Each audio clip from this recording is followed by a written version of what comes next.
Welcome back, viewers, to this very special edition of Focus on Africans. Today is a very special edition.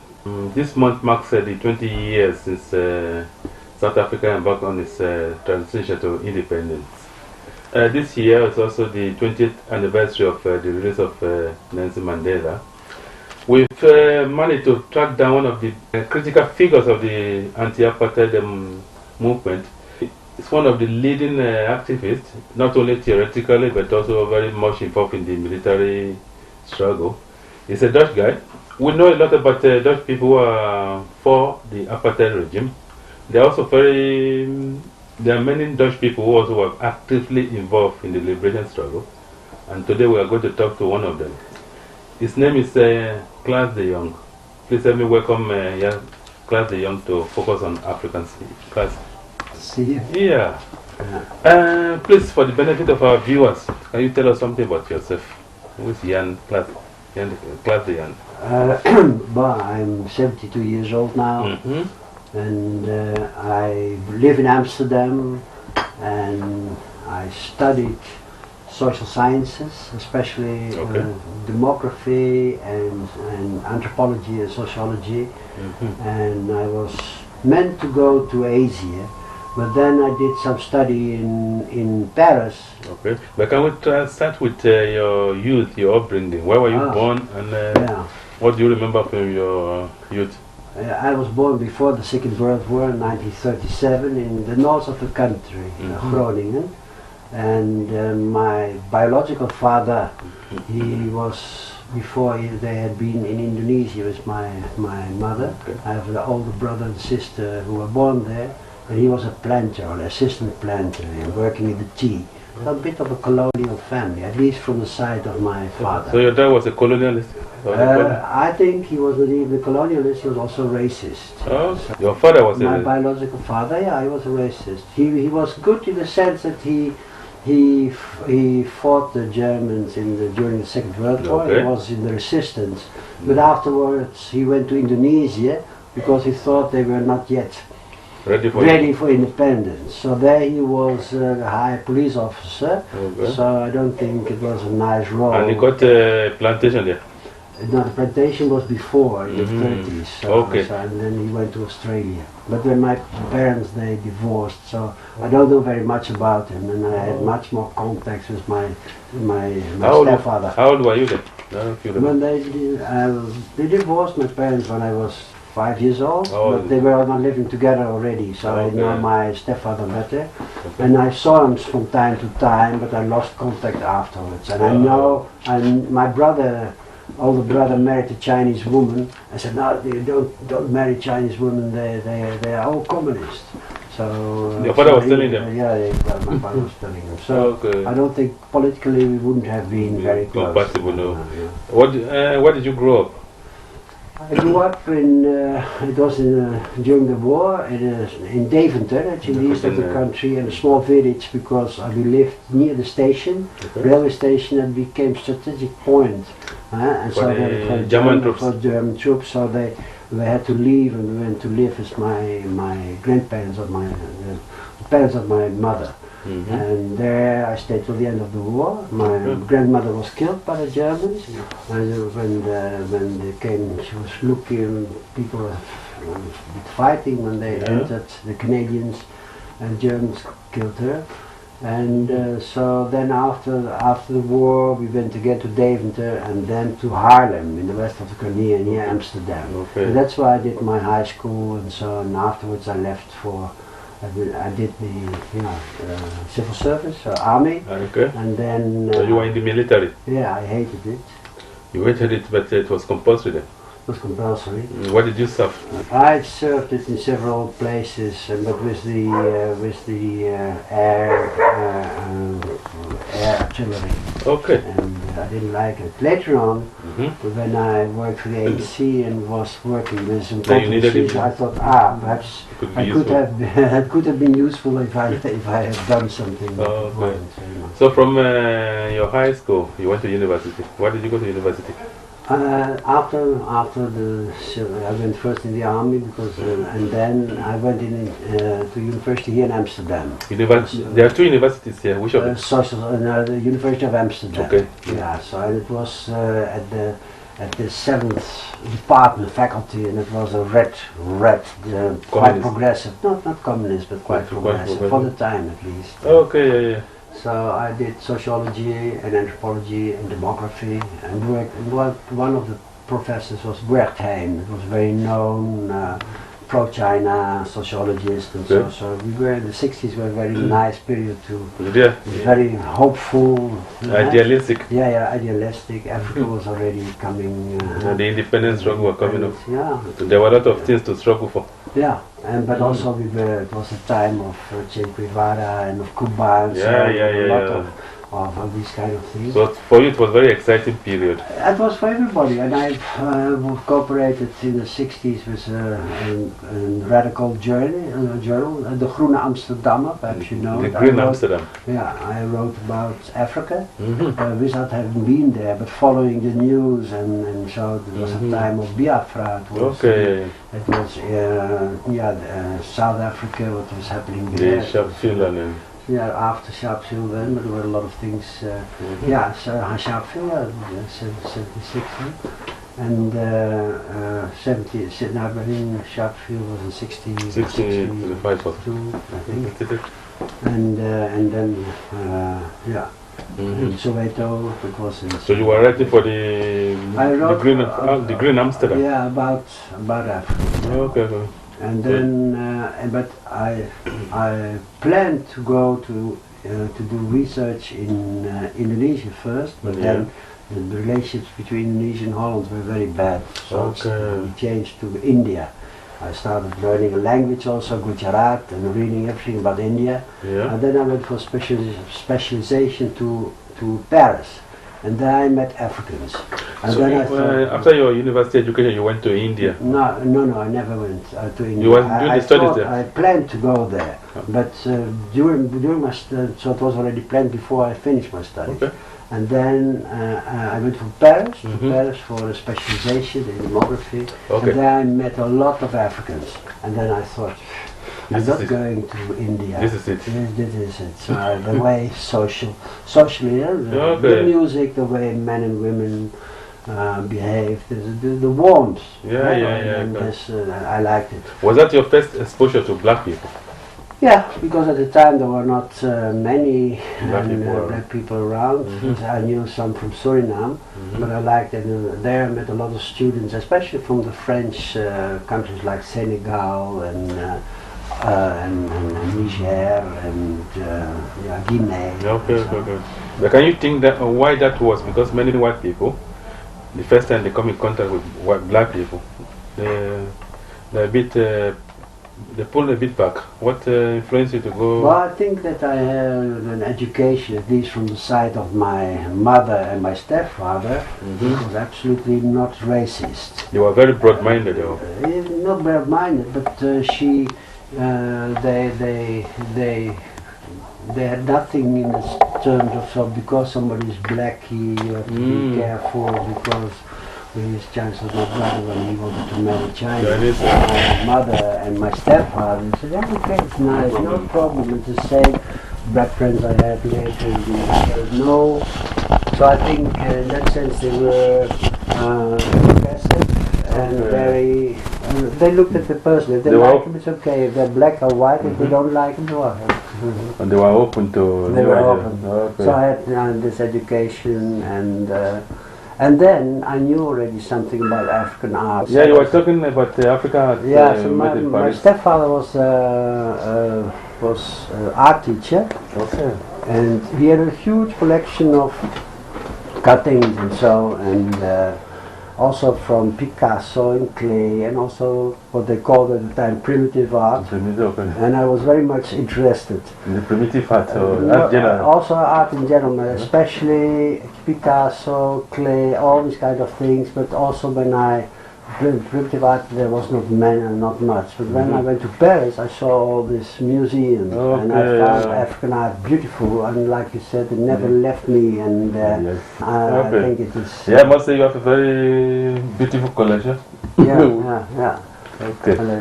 And then so that was my upbringing was liberal, and myself I became, well, like everybody in the 60s almost, so left wing, and writing for progressive journal, and believing that you could make a better world. We're talking about 30-something years ago. Yeah, 40 what years, happened 40 years ago? What struck me as about you? Many people started progressive, they deviated, they moved away. But you seem to stick to your left-wing idealism. I changed also, but it's true. So I had friends who were very left, and also African friends who became in Senegal working together with Rwanda. And so that happens here, it happens in Africa. And but for one reason or another, I remain still angry when I see injustice, when I see things what doesn't, I don't like. So, and then with my upbringing is a bit existentialistic. That means that you make choices, and if you really believe something is not good, you have to do something about it. Otherwise you are responsible also for what you think what's not good. So you can't sit on the fold your arms. And fold your arms. Then you are also involved and responsible. So that was my upbringing. So making choices and it was not too difficult. And I still think that I believe in this. And you have to be involved. Okay, and from Paris, what happened to you? From Paris I came back and I said to the professors who said, now you're going to, I had discussed going to India. I said, I'm not going to India, so I'm going. You made up your mind? I made up my mind, so I want to go to Africa. What happened to your Gujarat you learned there? Yeah, forgot everything. And I went to, and then I got already a job before I was finished, and for this Africa Study Center I left in 1st of January 1968. I left for Tanzania. Dar es Salaam. From there went to Rungwe area that is near the Malawi border. There was a research team, and I. What type of research were they doing? They were about socio-economic development. They were sociologists, agriculture specialists. And I did the demographic part. Part of it. Was that during the Ujamaa? That was, Ujamaa existed already, and Were you involved in that? No, it was just but my study together with a friend was published in Tanzania, so it was not only for academics here, it was used by the statistical office there, published there. The question. The first time you go to Africa, what struck you as what impression do you have? I came with Dutch, and my professor in anthropology had to go there also. We left together. So now you finish your studies, and you can say tu, jij, and you can speak on a more familiar way. I was not used to, because at the time professors and hierarchy, so we started changing the language. In English we talked in English, and you have you, and you, there was no problem. We arrived in Dar es Salaam, and I saw a small hotel that looked nice. I said, let's go there, Africa Hotel. I said, okay. We went there, and then I went to my room, and we had eaten something, and then music started. It was very nice, live music started. That for you was very unusual. I went there I knew the music only from records. I'd never seen African music. So I went there, and I stayed up the whole night. And I was talking to people and dancing and so. And the next day the professor said, I had slept so badly, so all this music, I couldn't sleep. So I didn't sleep either when I was dancing. And from that time I was hooked. On African music? On music, on the whole atmosphere, I liked it. Yeah, but if I may ask you, you have all these theoretical ideas about Africa, but the practical, when you first saw the continent, what struck you as the most impressive thing? It's the colorfulness, well, if you go out here, you don't see at 6 o'clock nobody. Everybody's already running around, bringing something to the market. That was very impressive for you. Yeah, that was very big difference from life as I knew it from Holland. The whole enormous, how busy people are from early morning and seem to be living outside the house. And that was in Dar es Salaam already, where people were. But from what you said, you seem to enjoy the life there. But was your professor miserable? I know he enjoyed it, but he couldn't sleep. And then he liked it. He said, "I think you're going to like Africa." And he, as a young man, he had worked in the Ivory Coast and wrote he wrote a book about the Aini, I think, and the group there. But so we went together to the interior, and there was other team was working, and it was a beautiful area, mountains, tea, coffee, volcano. That was for you very impressive. Very impressive. This is flat country. I've seen some mountains in the south, but never. It was nothing compared to what you studied. And then people, because I had to travel from one part to the other, I lived often in with families. Okay. For example, polygamic family. And that was also something. So there were always more than one house. As I came there, people liked it that I came, and I liked it because then you see how people live now. It was also good for your study of anthropology. Sure. So then you know how normal life is. So I stayed there for 1.5 years. I went from place to place, and I liked it very much. And then I was married. Another child, and they came also, and my child liked it also very much. He learned walking there, and I have some photos where he's still in nappies and he's already when the music is there. And so we liked it. He still likes. He still goes often to Africa, and if he has a chance. Yeah, I'm going from Tanzania. Which part of Africa? You moved to Mozambique. That was later. I went from Tanzania. I was there till '69. Coming back, I passed by Kinshasa and Ghana. I had a friend who was working at the University of Accra. And there's also a very good demographic unit. It was '69. And he was on the history department and restoring these Vandanzi. He restored these castles and so on, and together with other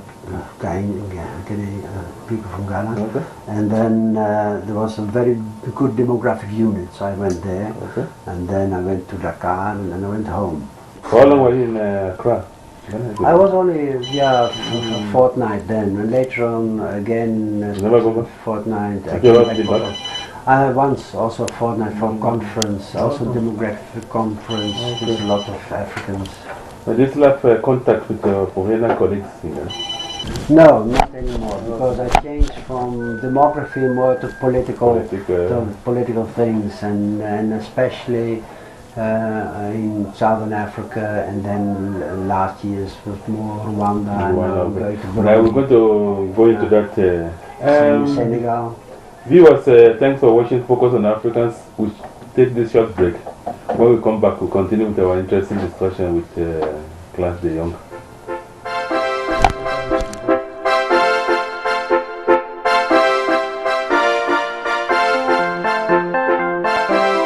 On this program, Focus on Africans, hosted by the popular Pan-African writer Femi Akomolafe, who has devoted his entire life to championing African cause.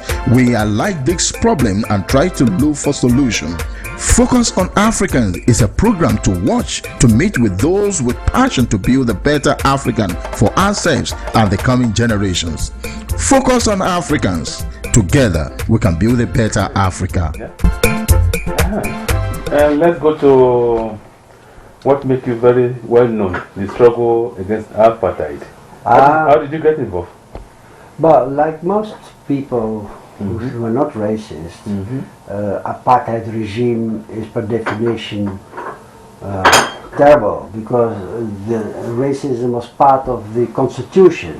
Because you're black, you're less, and you should have inferior education and other rights, and etc. So it's very normal to be against it. A lot of people were against apartheid. But then I said, so if in my case, with my upbringing, with my personal experience, if then you are in a situation you can do something, you can say, okay, it's not my struggle, but I think racism, if they hit you because you are black, I agree also. And if, then I hope that if they hit me, you are angry, perhaps also. And I mean, if it is for racist reasons. So, I went with my wife, got a job in Mozambique. I wanted to go to Mozambique because I got a bit fed up with this kind of research where you send a report. But if I may ask you, where were you first exposed to this racialism and the racial divisions? The race division, but I worked in the Center of African Studies. That's in Leiden? In Leiden, through university. And there were two South Africans, Fernie February was a poet, and Asa du Plessis from Boycott Outspan. Okay. They were South Africans and working all the time against apartheid. So they were very well, and Karel Roskam, a journalist also. He died 2 weeks ago. But they were very conscious of what's happening and very well informed. And they were white people. And Karel was white and Fernie was colored so like they say in South Africa, from the Cape, and Asa du Plessis also was also colored. And they so I was quite very well familiar with but I worked in other countries. So then you don't see very much. I only remember in Tanzania when a lot of people I met when I was studying the demography, migration patterns. A lot of them had been in South Africa where they worked in the mines. So I still, if somebody would shout, "Pass up! Take care!" Then you see they understood it. It was Dutch word, but they worked in a mine. So I was, you could see that they had lived there in South Africa. To South Africa to work very hard, work in the mines. They came back with some money and they used it for bright girls to marry and so.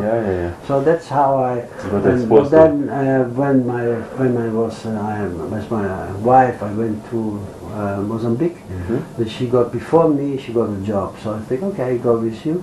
And she got a job in Mozambique. My second wife was she got a job in Mozambique, and she was a specialist in African languages. Okay. It's Helena Pastores was it.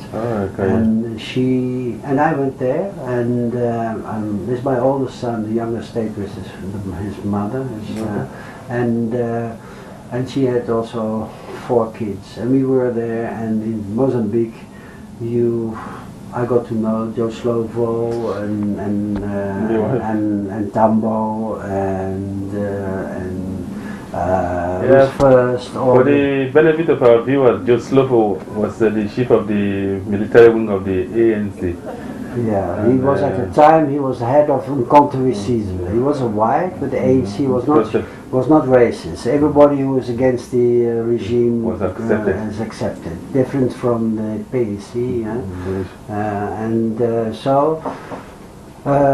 They were living there at the time, close to the border, because a lot of the ANC was already quite active. There was a movement to bring weapons in and to do attacks and so from they were based before in Zambia, but there's a long distance. But so Mozambique was independence in 1975, and from Angola, and so the ANC came closer to South Africa, to Swaziland, South Africa, and so then we said, we could help you. They knew I was against apartheid. It's apartheid. You can do sometimes things for us, bringing some money in, and so it started with money bringing in, and then this taking stolen cars out. Okay, we're going to talk about your activities for the ANC. You met these important people, Becky, Joe Slovo. I'm going to ask you about Joe Slovo, because of the importance, his importance in this struggle. What type of man was he? He was a very humble, he had humor, he was nice, he could laugh, he played guitar, full of life, and my sons, they liked him because he's like a granddaddy. He could play music, and he was a South African Jew. He was a communist. He was communist, yeah. So how did he fit into the ANC scheme? Yeah, there was an alliance between the ANC and South African communists, because the communist whites were the only one who were also not racist, okay. So they wanted to end the apartheid regime. And they trusted him enough to make him the military chief? Yeah, they trusted him enough, and it was no problem. But he had proven already a long time, he himself and his wife, who's first. Who was a journalist, and later when I met her, she was a head of a research department at Edward Monland University. Okay. And she was a very tough lady, very nice, and she was very... She was also good author, she wrote some books. Yeah. So we met them, and then said we also Africans, black Africans, South Africans, and so. And so it was a very mixed group. Was very mixed, yeah. Indians, whites, and... Are you talking about Mbeki, the father, Thabo Mbeki? The father was in prison at the time. You were talking about Thabo Mbeki? Thabo Mbeki. So you met him there also? Thabo Mbeki, I met him later, I think, because when we started working from Conte Sizwe, we dropped seeing openly because a lot of it can be spies, so we didn't mix so much with people who are very well known like Thabo Mbeki, but there were Indians like Indris Naidu, and my commander was also an Indian, and later on I met Chris Hani. So there were a lot, and then a lot of people who went in to do the attacks. They were all blacks, so they came in. One of my jobs was to make photographs of area where you could attack something, and then bring the arms in, or ammunition, mines, limpet mines. So you were really involved with the military business? Yeah, but not really shooting, but bring things in, logistics, and making a map of how the situation was and how you... I'm going to ask you, this is a very maybe for you difficult question. The apartheid is really a system to establish privileges for white people, and here you are a white person fighting against it. Yeah. What do you make it? Sure. I think if you have a regime, didn't you want the privileges accorded in South Africa to white people? You didn't like? I think people doesn't mind the color. Everybody should have the same rights. Privileges, and everybody. Why many people are thinking like you? Education, I think. So if you are brainwashed that you are superior, even the church, not Tutu and others, but they really believed that they came in the 16th century, and that they were civilized, and that the blacks were not at the same level, and that it was their country, and that whenever the blacks would take over, it would be a big chaos. But you had the same education with a lot of Dutch people who didn't feel so strong enough to go and campaign against apartheid.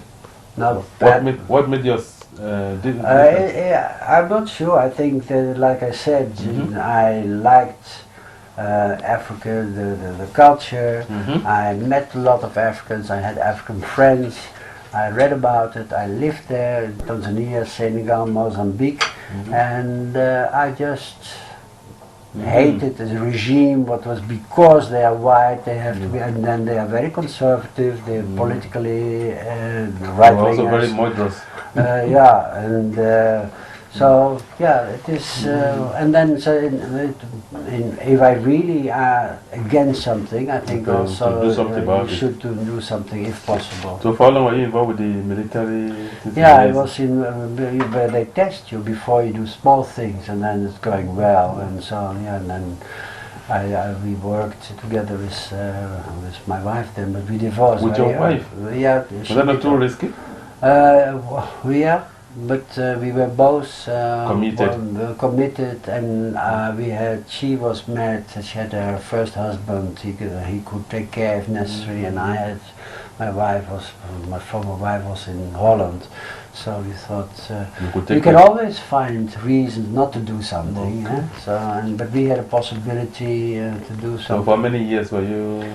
5 at the years. time, and then I was arrested. Do you remember some of the things you did before you were coming to your arrest? Do you remember some of the things you were doing? You were making plans, maps? But together, so we had cars, especially prepared that you could put limpet mines, Kalashnikovs, guns, and then TNT and so in it. And they never found out, but sometimes we sealed it very well because it smells. So you have then this, what they call in South Africa, plof, honden. Okay. So they are looking for explosives, and they smell it. The dogs could smell it. Dogs. We sealed it so they couldn't smell anything. So and then, because they are racist, rapidly they don't think that the white guy came in and doing something against them. So I remember that once we were driving in the road, and that time we were together. I went in often alone also, but then I was with that woman, my wife at the time, former wife, and we were on a road we knew you couldn't, was near the railway, and you couldn't use this road. And then there was a roadblock. You can't, it was forbidden to be here. So we are tourists. I had a Dutch number plate, and so we are Dutch. We didn't know. So where do you want to go? So to the park. You have a legend. If you are there, you prepare it. So we want to go to this area where you can, this elephant park. But wait. And it came from the other side. There was a car full of black South Africans, and they were visited, body search and everything, because they were also on this road. And us, with my whole car full of explosives and arms, they just said wait, and they showed us how to go. We knew very well to go, and then you feel really good, so we fucked them. So white collar really has a privilege. Yeah, the privilege to do this kind of things. I could do things would be much more difficult. It's interesting listening to your story, and also very moving. A white guy leaving the comfort of his country to go and fight a war that really didn't concern him, if I may say so. For me, it concerns me, because if I see as a Bush, human being, you feel like... and if I see Bush starting a war against Iraq, and I think it concerns me. I think as a human being, I think, especially now, this globalized world, I think we should go out of Afghanistan. It's a rotten war. I don't think we can win it, and so I have political visions on certain things. And if I can do something, in general, you can't do anything. You just have to vote. Yeah, but that's, the point I'm trying to make is, what I remember from the Dutch society then, there are a lot of organizations committed to anti-apartheid movement, but they were doing media campaigns and propaganda, that stuff. Not all. But you took a physical risk to go and... because I was in the area, so it was easy. And then, later, the anti-apartheid movement, they started with Operation Vula, and so that was a very... I was going to ask you about, were you involved with Operation... for the benefit of our viewers, can you tell us something about Operation Vula? Yeah, Operation Vula was an operation organized by South African leadership and also the Dutch leaders of the Dutch anti-apartheid movement, especially Connie Brown.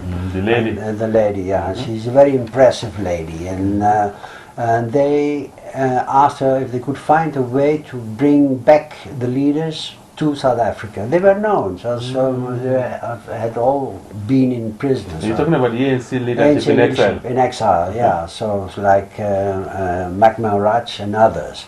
And so they had to disguise them. So together with people working in theater world, they learned how to move differently, and they put other disguise, so they came in. And they had also a special car with a kind of possibility to put something under the car, like a kind of sarcophage. So like that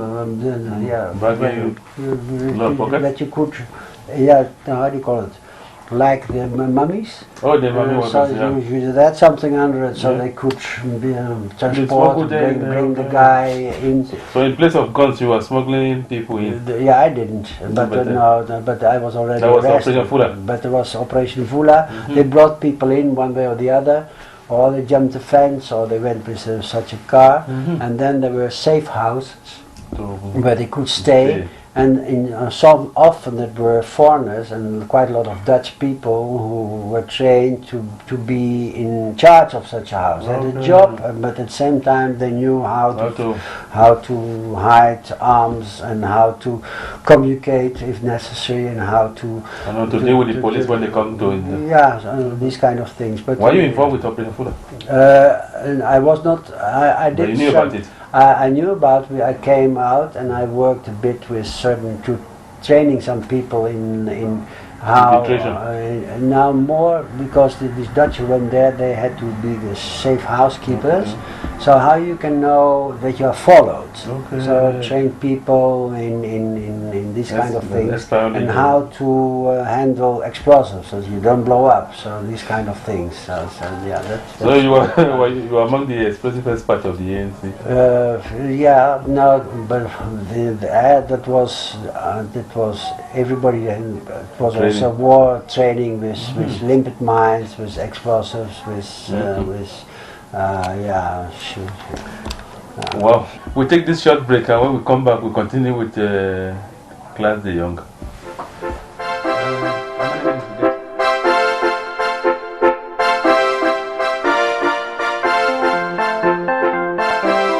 On this program, focus on Africans hosted by the popular Pan-African writer Femi Akomolafe, who has devoted his entire life to championing African cause. We highlight this problem and try to look for solution.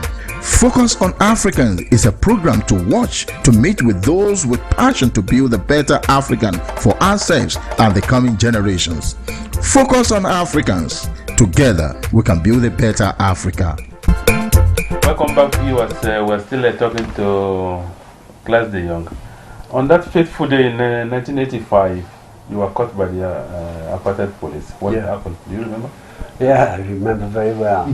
So I lived in Harare, and I went with a charge of limpets and mine and all these kind of things to South Africa, but I had not much time to prepare a GLB, a place, and that letterbox, a place, a cache where you can put the things. So I asked my ex-wife, who was living in South Africa, or she could prepare it, and that she did. But she didn't know that she was already followed, also because she suspected her. So when I contacted her, we were followed both. And when we put the things away, we were, they observed us with a night watch. And then they let me go, but just before the border with Botswana, and they arrested me. A car came behind me, car before me, cars beside me, and they started slowing down, jumping 6, 8 policemen, and I was alone, and so with the guns coming out. I said, it's not so good. So they couldn't find anything because it was but they took me to a police station. That was the starting basis of my arrest. And they left my my ex-wife, but second ex-wife, they left her walking around still, hoping that she would still contact other people, but they didn't. So she was arrested a bit later. And I was very angry because we had seen signs.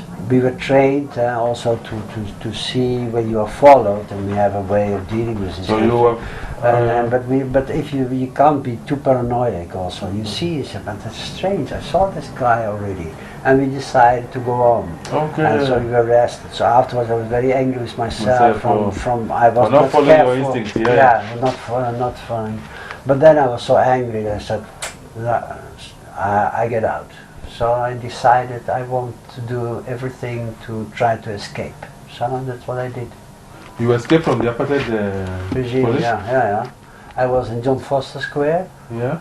And then they ask you to point out things, but if they knew that we had hidden arms, or they knew what I did. And so I said, They had the evidence. yeah, they had the evidence, and then I had to point out things. And I didn't mind pointing out things who were already taken out and used, but it gave me the possibility to see how everything was organized. So a certain moment I brought them to not far from Mamelodi, it's near Pretoria, it was a township, and there was still some arms in, and I think I was almost sure that there were no arms, and I was very angry with myself. I didn't, and so I said, the hell, so I made a mistake. And that was enough also because I had already a plan to escape, and then they thought they had me and that I really was broken. They said, now if we free you, you will be killed by your own people. I knew it isn't true, but I was angry. I said, okay, I'm going to tell you everything. And I brought them, I had chains at my feet, and I brought them to... You were chained? I was chained, and I said, I will show you. I brought them to Pretoria, so I will show you where we planned an attack from a company who didn't respect the boycotts. And that I knew that in the same building was a Dutch embassy. So I brought them, and they made even a photograph of me in front of this building, Netbank, in Kerkstraat, Pretoria. They made a photo, and I saw the shield of the Dutch embassy. I said, this is it. So I went in, I walked... Who opened the door for you? Huh? Who opened the door for you? Oh, I was with three policemen. Didn't they know that it was the Dutch They embassy? didn't see it. I saw the sign, but they didn't see anything. They only made a photo, and they didn't see anything. Come in the entrance of the building, and I knew the entrance was at the first floor, and I could see to the right side, and I see small letters, Dutch embassy. So let's go. Let's not wait the escalator, the lift. Let's go, and I take my chains, and I walk, and they walk behind me. And then on the first floor, I had said that it was at the second floor. At the first floor, then I said, yeah, this is the company where we wanted to attack. And they all look this side. I take my change. You went into run into the embassy. That's a very funny story. Were they stupid or they were not very observant? No, they were not so observant because they thought they had me. Yeah, and I were was broken. saw that I was broken. So that takes some fast thinking. Huh? That took some fast thinking. Yeah. So you escaped to the Dutch embassy. I escaped into the Dutch embassy. And it became an international scandal. Yeah, because they ran into the Dutch embassy and they threw me down and kicked me and so on. And they wanted to grab you from the embassy? Yeah, they did. They grabbed me, and that was the start of a huge diplomatic incident, because you can't take a Dutchman out of a Dutch embassy by force. So they were not even supposed to enter it in the first place. Yeah, the first place, and they were armed. So the only thing I was afraid was that they would shoot, but they didn't, because they thought they didn't know it was an embassy. So and it was a building, so they thought they what happened then? So they took me back, and then they were. They arrested you? They arrested me, took me out, and there was somebody of the embassy, a high diplomat. I saw girls behind glass, and he said, "Hey, I'm a political prisoner, help me." And they were panicking because armed guys behind me, hitting me. I didn't feel anything because you are so nervous, so you don't feel anything. And then there came a diplomat, he saw us staying there near the lift and said, "No, you can't take somebody out of the embassy." And then they said, no, we have to take him. He was not in, he was only with his, now I have a big tummy, but at the time I was slim, and they said he was only with his tummy inside the embassy, and we grabbed him, The technical point. The very good point. So, but then they were forced by diplomatic, to release you. to bring me back to the embassy. And they did? They did, after 10 days.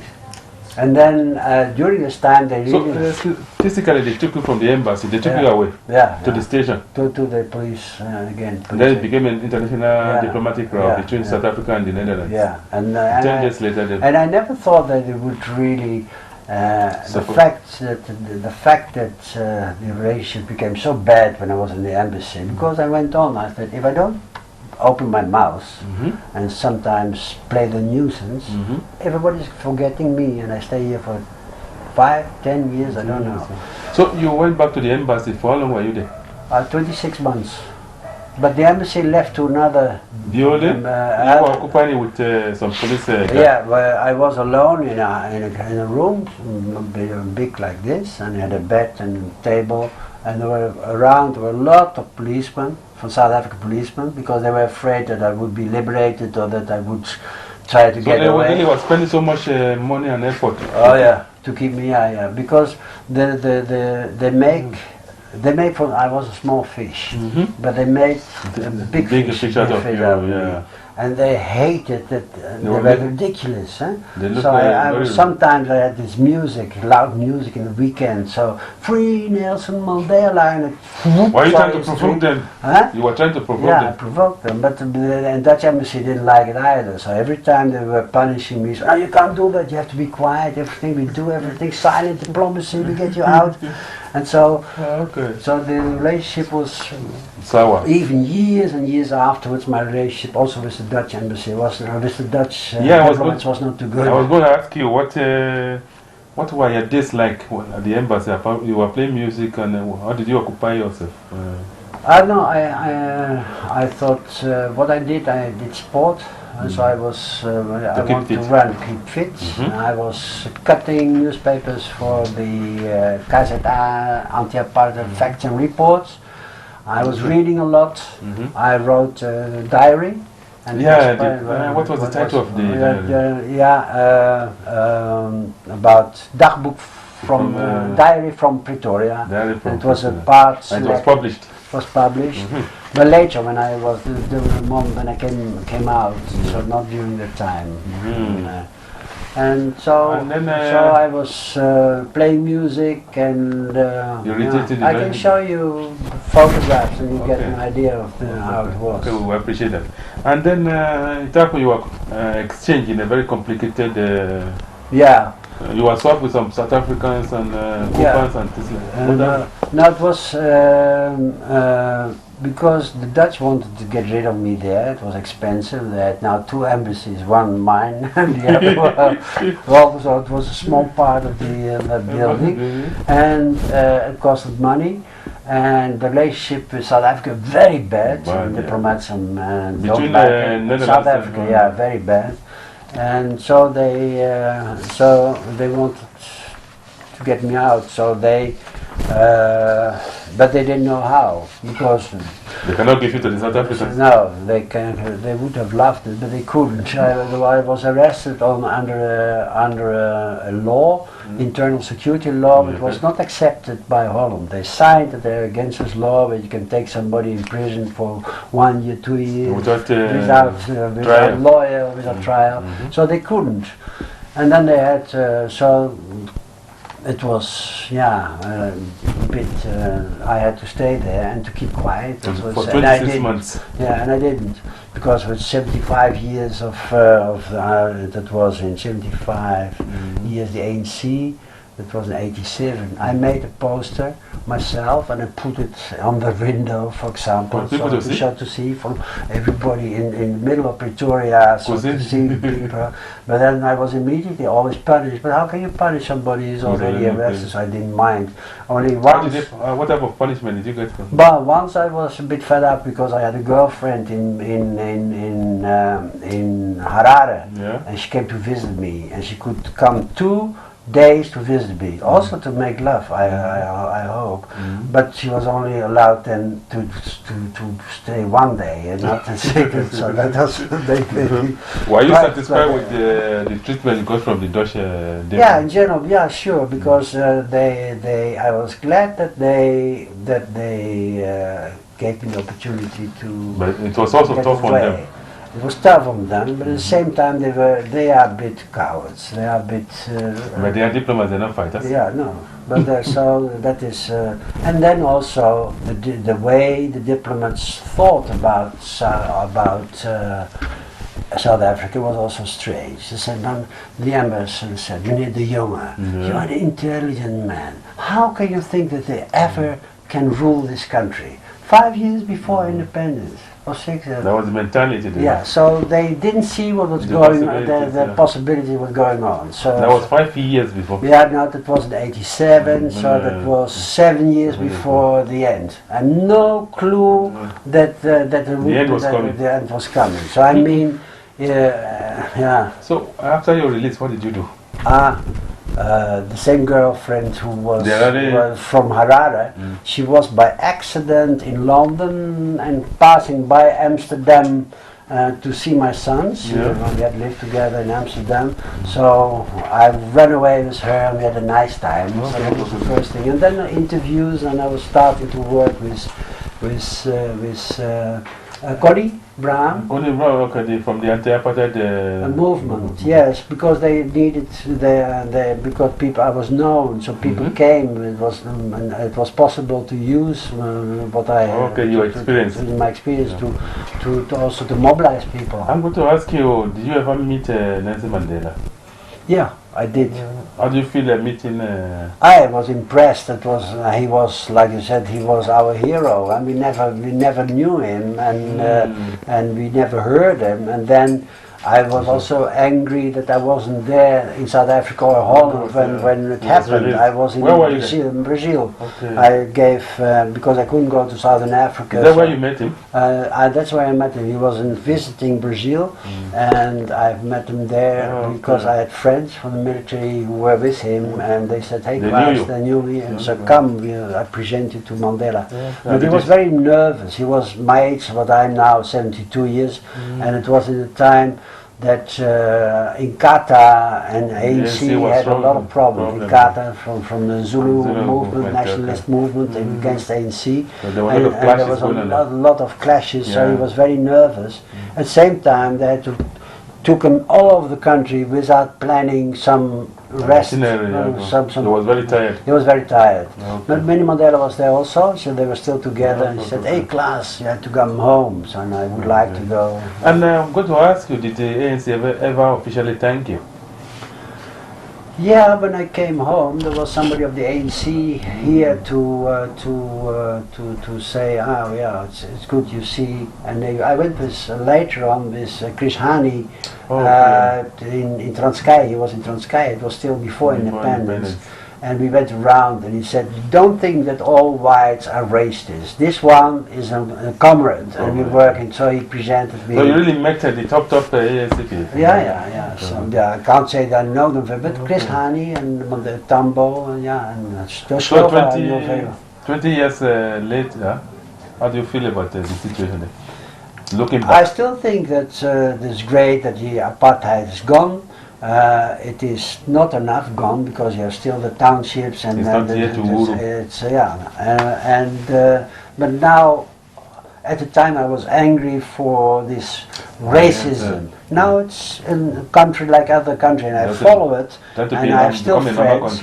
A normal country, and it's not especially the country. I think it's beautiful, but it's not the country where I really want to live. I'm like several African countries and Amsterdam, but I still keep in touch, and I still like. Which country in Africa would you like to live? Perhaps Mozambique. Beautiful day. Yeah. Fantastic. And you are still involved with Africa. What are you doing at the moment?